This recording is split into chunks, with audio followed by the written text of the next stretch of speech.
Good morning and welcome to Be Whole Reflections. My name is Ivory Jamerson. I'm a clinical chaplain, a social work professional, a spiritual leader in local and international areas of ministry, and I am the founder of Be Whole. This space was created for one purpose: to help you live whole, which is spiritually aligned, emotionally healthy, and mentally disciplined. Before we begin, I want to invite you into this community. If these reflections are meaningful to you, make sure you like or follow this page so you don't miss a message.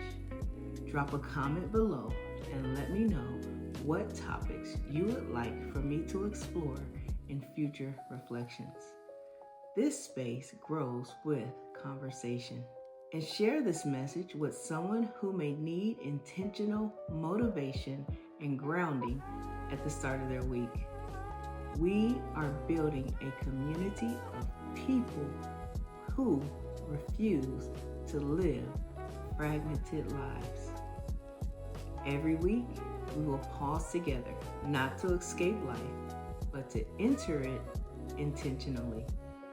Not to rush into the week, but to ground ourselves before we run.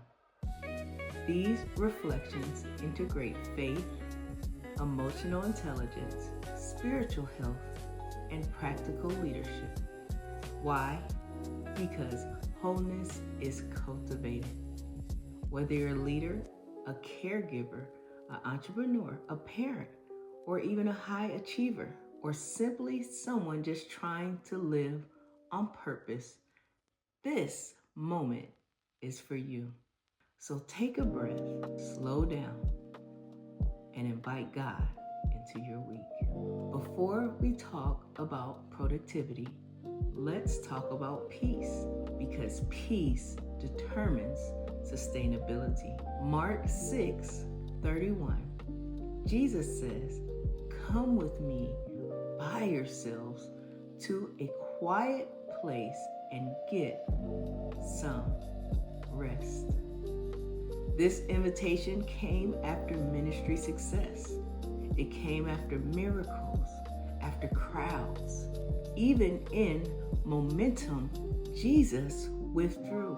High performers often believe faster equals faithful, but acceleration without regulation leads to collapse. As someone trained in stress, physiology, and spiritual care, I can tell you this: chronic stress dysregulates your nervous system.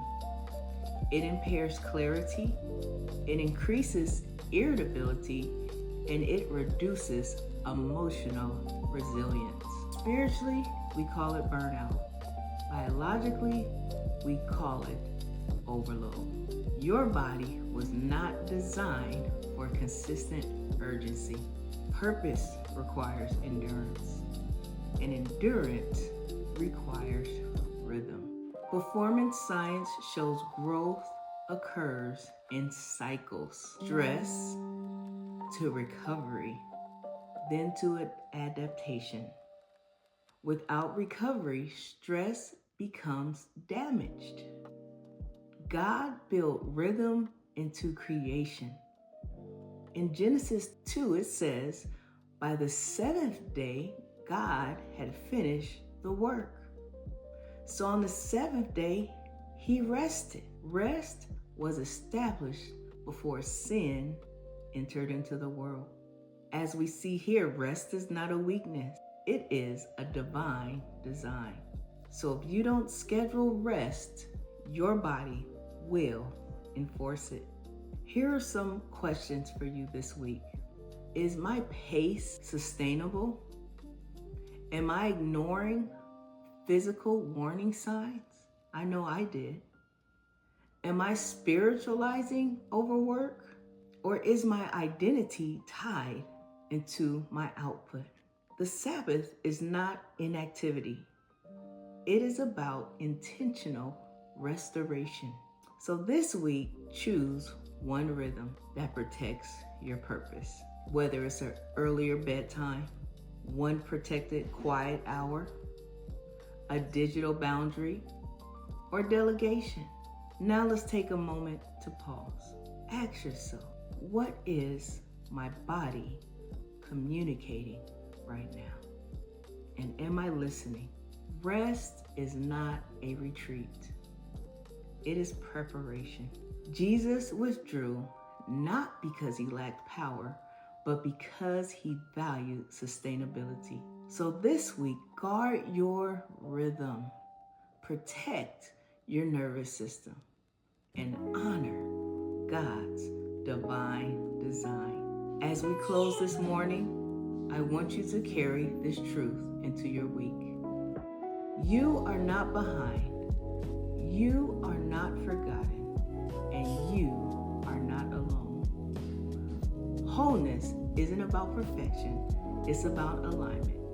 And when you align your spirit, your mind, and your life with God's purpose, you move differently. Take what we reflected on today and apply it intentionally. Slow your pace, guard your peace, and lead with clarity. Remember, the goal is not just to succeed. The goal is to be whole. God loves you, and so do I. I'll see you next week for another Be Whole reflection. Thank you.